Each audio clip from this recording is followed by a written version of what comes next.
Kumusta yung pakiramdam mo, sir? Medyo na-relieve yung stress sa left shoulder. Matagal na rin po yan. Siguro, usapan ng pagkakahulog. Kailan pa kayo nahulog? 2022. Nahulog kayo sa Oriente ako. ilang feet po yung nahulugan niya? Siguro mga 2 meters. 2 meters. Mataas sa pintuan. Pero ito problema din po kayo sa lower back, ano po? May crack din daw. May crack daw yung ano ko. Yung spinal. Sabi, sino yung sabi mo? Sa CT scan, sabi ko.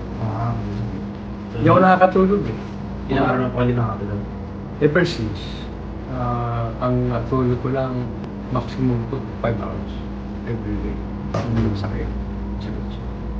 Kung lower back mo ngayon, kamusta po? Ano pakiramdam niyo ngayon? Malaking difference? Oo naman. Iba yung ano na rin.